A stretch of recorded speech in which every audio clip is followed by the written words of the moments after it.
Hey guys, it's Destiny White here with Let's Talk Life with Destiny, and today's video is all about the do's and don'ts of virtual learning. As a educator, I do feel like it's a part of my duty to help the parents out during this time. If you have not already, please subscribe to my channel and let's get started with the video.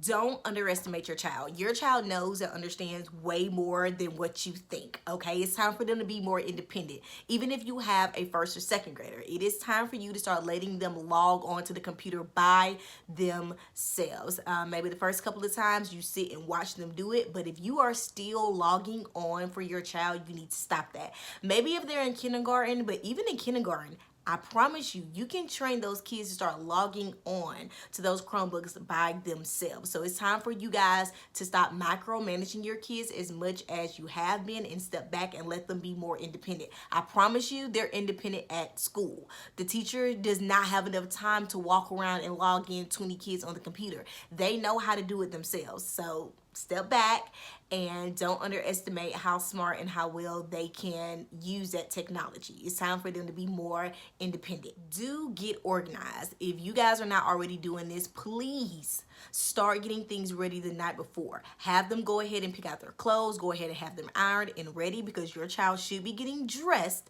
for virtual learning just like they would if they were going to get ready to go to school. If you are fixing them a lunch every day and snacks, go ahead and get that stuff prepped the night before just like you would if you had to send them off to school. It's going to save you time during the day. It's going to cut down on them interrupting you throughout the day, especially if you're working from home. So go ahead and have their lunches ready, snacks, a set amount of snacks so they're not constantly going into the pantry and into the refrigerator. Go ahead and have things already prepped and ready and organized the night before. That's totally going to help your day go a lot smoother.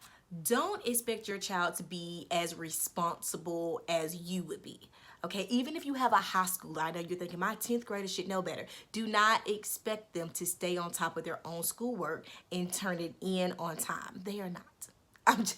They are not going to do it. Even if your child is responsible, I still would make sure that you're constantly checking up on your child, making sure they're doing their work, making sure that they are turning their work in on time. Help them out with like maybe having a calendar, a visual of when their stuff is due, and making sure they're turning it in on time. At school, you don't have to worry about that because they're in the classroom. The teacher is going to take the work for them. But at home, the teachers are expecting for them to turn that work in by a certain time, and you need to be your child's accountability partner. So don't expect your child to be responsible. Do stay in constant communication with your child's teacher. This is like so important, and it kind of goes along with the don't expect them to be mature on their own. The only way you can stay on top of your child about their schoolwork and the due dates is if you're in constant communication with the teacher. You need to know your child's teacher's expectation for any of the projects that they are doing, anything that they're assigning them. You need to know, like, when is this supposed to be due by? What do they expect? What quality, what standard that they set for my child to do this work for? Those times that you need to be logging in. If you're not in constant communication with your child's teacher and your child's teacher changes something, you might not know that they decided that, hey, this week we're going to do things a little differently, or for today I need them to do X, Y, and Z.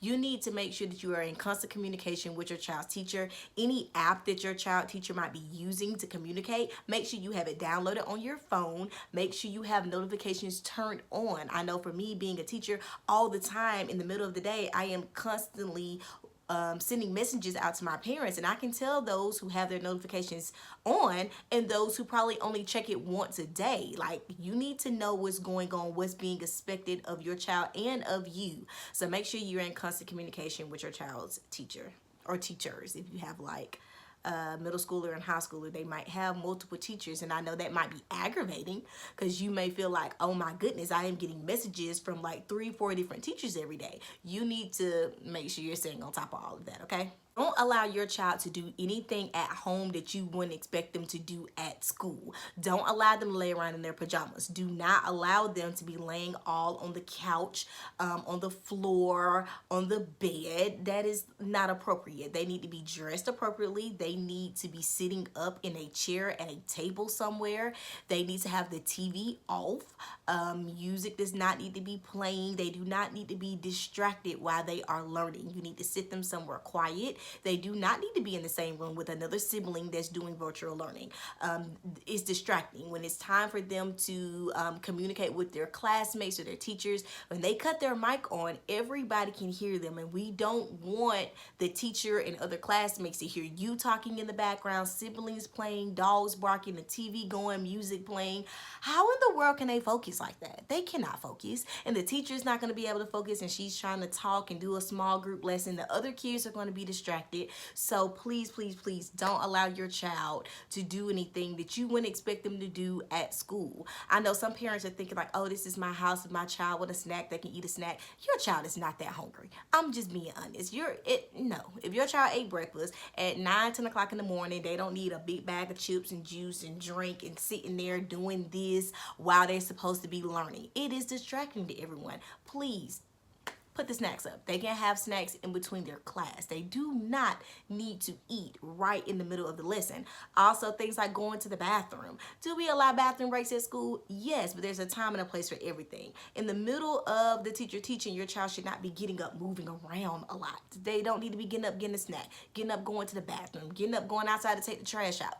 What? No. They need to be sitting, they need to be focused, they need to be learning. And they can do all of that, chores and eating and bathroom breaks in between sessions. Okay, so don't allow your child to just do whatever they want to do because they feel like, oh, I'm at home. It's distracting to their learning. Do sit and watch from a distance what your child is doing on the computer. Like, if they know that every now and then you might open the door, they're probably less likely to be acting up and doing something they're not supposed to be doing.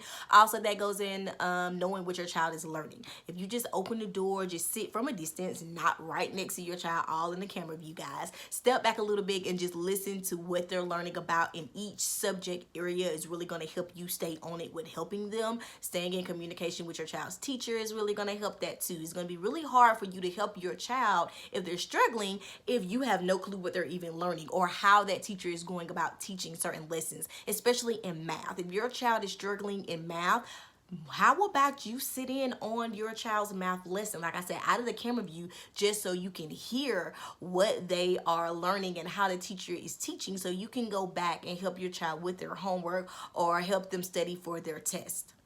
Don't stress. Don't stress yourself out. Don't stress your child out. And please don't stress your child's teacher out. Just don't do it, okay? This is hard for everybody. It is hard for everyone. Nobody is perfect. We as teachers do not expect your child to be perfect in all of this. We do not expect you to be perfect in all of this. We do expect everybody's best, and that's all we can ask for is everybody do their best. We do ask for constant communication and ask questions. Ask questions instead of just stressing, and don't stress your child out. This is hard. This is hard for your child. So if you feel like their grades isn't as good as they would have been if they were in school, just sit back and talk to your child and ask them, what's going on? How can I help? Ask your child's teacher, how can you help them? But stressing and fussing and being upset with your child and with your teacher is not going to help anything.